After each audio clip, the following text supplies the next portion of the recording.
ఇవాళ ప్రథమ గీతం శబ్ద బ్రహ్మావిర్భావం స్తబ్ధ నిశ్శబ్ద విస్ఫోటం. శబ్దబ్రహ్మం గురించి శాస్త్రంలో చాలా ఉన్నాయి. శబ్దబ్రహ్మం అంటే వేదం అని ఒక అర్థం, ప్రణవం అని ఒక అర్థం. ఇంకొక అర్థంలో పరమాత్మ మొదటిగా శబ్దరూపంలోనే వ్యక్తమయ్యాడని. అంటే విశ్వమంతా ఒక అండముగా ఉంటే, హిరణ్యమయమైన అండముగా ఉంటే అందులో పరమేశ్వరుడు యొక్క వైరాజశక్తి ప్రవేశించి దాన్ని విస్ఫోటనం చేసింది.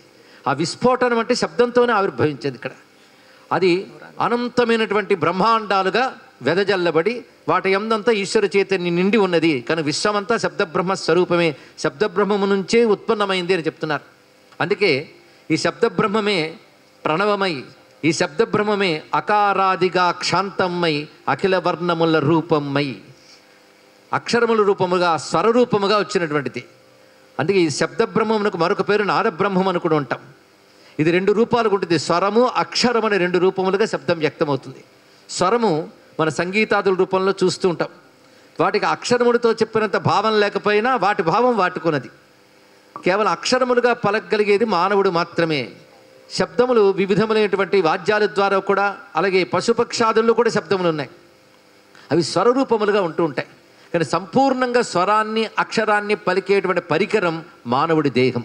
అందుకే ఇలాంటి శరీరం లభించడం ఇతర జంతువుల కంటే గొప్పదని చెప్పడానికి అది కారణం. దీన్ని ఆధారం చేసుకునే మంత్రములు, శాస్త్రములు, కావ్యములు, గీతములు ఇన్ని వచ్చాయి. అలాంటి శబ్దబ్రహ్మ స్వరూపంగా శివుని దర్శిస్తూ ఆదిలో ఉన్న ఒక స్తబ్ధమైన నిశ్శబ్దాన్ని విస్ఫోటనం చేసినటువంటి శబ్దబ్రహ్మ స్వరూపాన్ని ఇందులో చెప్పడం జరుగుతుంది. ఇందులో ప్రతి వాక్యానికి వ్యాఖ్యానం చేస్తే ఉపన్యాసం అవుతుంది కనుక పాట విని ఆనందించడానికి ఎంత అవసరమో అంతవరకు పరిచయం చేయడం మాత్రమే జరుగుతుంది ఇక్కడ. అటువంటి శబ్దబ్రహ్మ యొక్క స్వరూపమే నాడుల తీగల నర్తన చేసిన నాదోద్ధత నాట్యం పరాది చతుర్విధమ్ముల వెలిగెడి వాగుద్ధృత లాస్యం. వాక్ ఉద్ధృత లాస్యం, వాక్కు ఏ విధంగా పైకి పెడుతుందంటే పరాది చతుర్విధమ్ముల వెలిగడి. ఇది శబ్దబ్రహ్మ యొక్క స్వరూపంగా చూస్తూ ప్రాణానల సంయోగముచే ప్రణవనాదము సప్తస్వరములై బరగే అంటారు త్యాగరాజ స్వామి. ఆయన సంగీత విద్వాంసుడు కాదు, నాదబ్రహ్మ. ఆయన శబ్దబ్రహ్మ ఉపాసకుడు. నకారం ప్రాణనామేనం దకార మనలం విదుహు అని సంగీత రత్నాకరం చెప్తున్నటువంటి అంశం ఇది. శార్ంగధరుడు తెలియజేస్తున్నాడు. అందుకు నాదం అనేటువంటి మాటలోనే నకారం ప్రాణశక్తి, దకారం వాయుశక్తి, ఈ రెండిటి వల్ల ఉత్పన్నమై మనలోంచి ప్రభవించేది స్వరము అక్షరము. అదే ప్రణవ రూపంలో ముందుంటుంది. అందుకే ప్రభవించిన ఓంకారమ్మై, ఆ ప్రణవమే సప్తస్వరములై బరగే అన్నారు త్యాగయ్య. సప్తస్వరాలు కానీ 50 అక్షరాలు కానీ ఇవన్నీ కూడా శబ్దబ్రహ్మస్వరూపం. శబ్దబ్రహ్మం నిష్ణాత పరబ్రహ్మాది గచ్చతి అని శాస్త్రవాక్యం కూడా కనబడుతుంది ఇక్కడ. అలా శబ్దబ్రహ్మము ద్వారా మన మంత్రోపాసనలన్నీ శబ్దబ్రహ్మస్వరూపాలే. మంత్రం అంటే అక్షరము కదా. దీనివల్ల జరుగుతున్నది ఏంటంటే ఉపాసకుడు మంత్రం ద్వారా ఉపాస్యమైన దైవాన్ని ఆరాధన చేస్తున్నప్పుడు క్రమంగా ఉపాసకుడు ఉపాసన ఉపాస్యము కలిపి ఏకత్వం అవుతున్నది.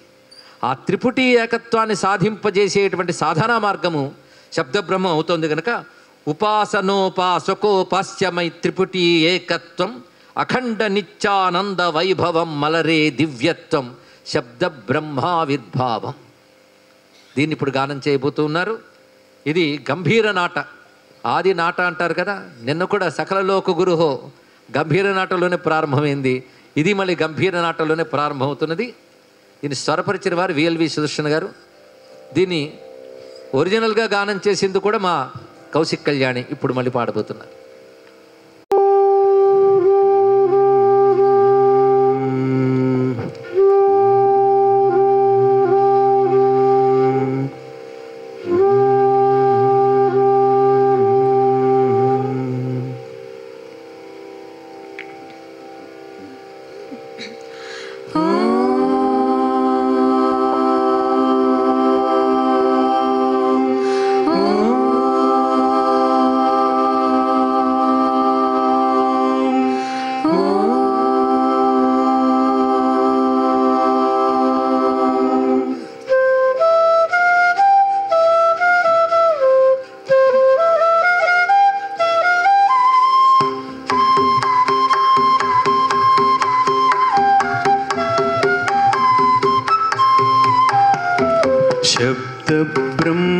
शब्दब्रह्माविर्भावं स्तब्धनिश्शब्दविस्फोटं शब्दब्रह्माविर्भावं स्तब्धनिश्शब्दविस्फोटं निःशब्दविस्फोटम् एकं मे अनेकं मयि अव्यक्तं मे व्यक्तं मयि अनाहतं मे आहतमयि प्रणव प्राणस्पन्दनमयि एकं मे अनेकं मयि अव्यक्तं मे व्यक्तं मयि अनाहतं मे आहतमयि प्रणव प्राणस्पन्दनमयि शब्दं ब्रह्माविर्भावं स्तब्धनिःशब्दविस्फोटं शब्द ब्रह्माविर्भावम्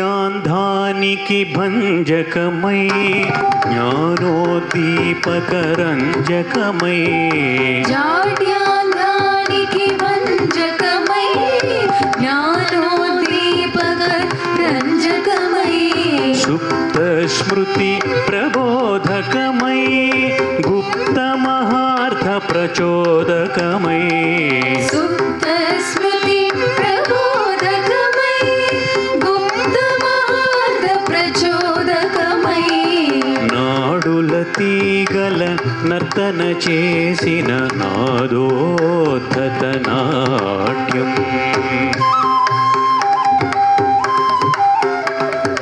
పరాది చతుర్విధం ముల వెలిగెడి వాగుద్ధృతలాస్యం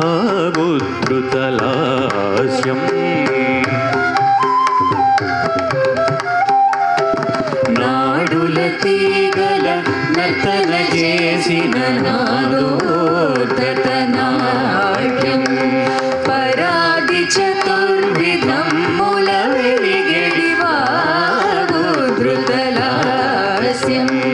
శబ్ద బ్రహ్మావిర్భావం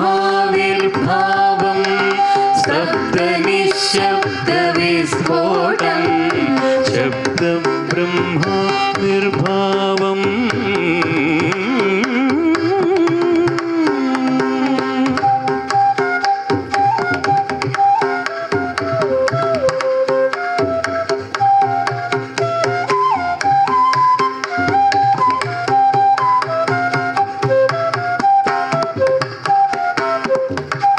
ప్రాణాగ్నుల సంయోగమై ప్రభవించిన ఓంకారమై ప్రాణాగుల సంయోగమై ప్రభవించిన ఓంకారమై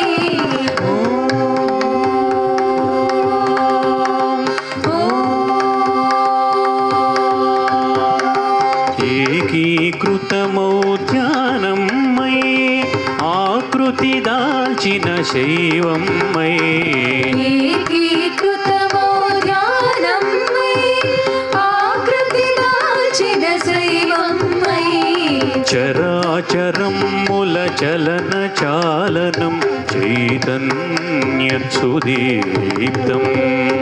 దిక్కుల నలమిన దిక్కుల దాటిన దివ్య శివసూక్తం చరాచరం మూల చలన చాలనం చైతన్య సుదీప్తం దిక్కుల నలమిన దిక్కుల దాటిన దివ్య శివసూక్తం శబ్ద బ్రహ్మావిర్భావం స్తబ్ద నిశ్శబ్ద విస్ఫోటం శబ్ద బ్రహ్మ విర్భావం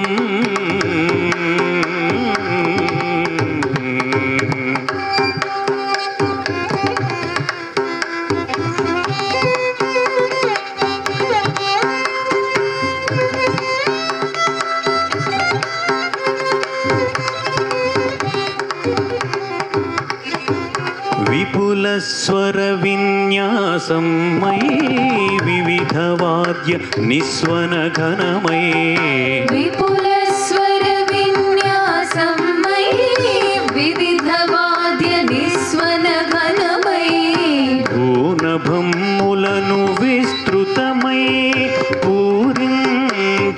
శివనాదమై భూనభమ్ములను విస్తృతమై పూరించిన శివనాదమై ప్రభవస్థితి సంహారకారకం పరమేశ్వరతత్వం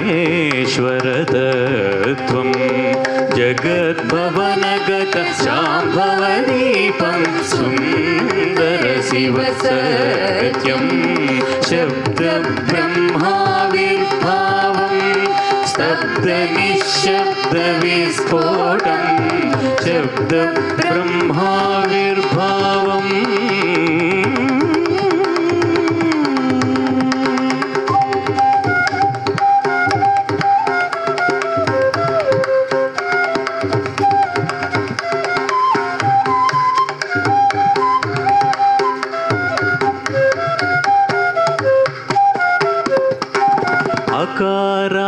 అకారాదిగాక్షాంతం మై అఖిల వర్ణముల రూపం మై అకారాదిగాక్షాంతం మై అఖిల వర్ణముల రూపం మై అక్షరపద వాక్యాల వ్యక్తమై అఖిల విశ్వమయ వాంగ్మయమై అక్షరపద వాక్యాల వ్యక్తమై అఖిల విశ్వమయ వాంగ్మయమై ఉపాసనోపాసకోపాస్యమై త్రిపుటీ ఏకత్వం అఖండ నిత్యానంద వైభవం మలరే దివ్యత్వం ఉపాసనోపాసకోపాస్యమై త్రిపుటీ ఏకత్వం అఖండ నిత్యానంద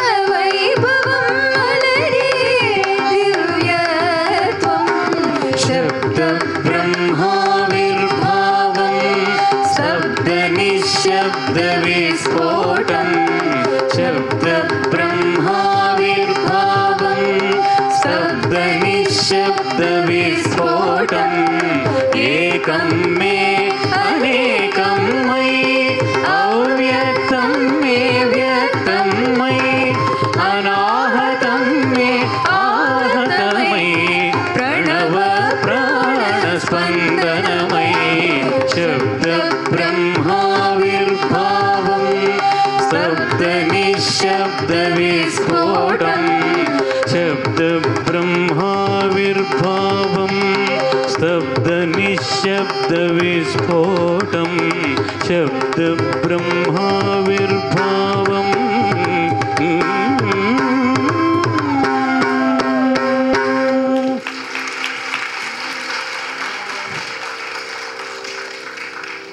శివపదాల్లో ఉన్న పదాలు అనాహతం మే ఆహతమై, లోపల ఉన్న నాదం అనాహతం, బయటకు వినబడితే ఆహతం. ఈ ఆహతం లోపల అనాహతం వల్లే వచ్చింది. కానీ అనాహతం తెలుసుకోవడం కోసం ఆహతాన్ని సాధన చేస్తూ అనాహతాన్ని వినడమే ముక్తి అంటారు త్యాగయ్య. మూలాధారజ నాదమెరుగుటే ముదమగు మోక్షమురా అని తెలియజేశారు.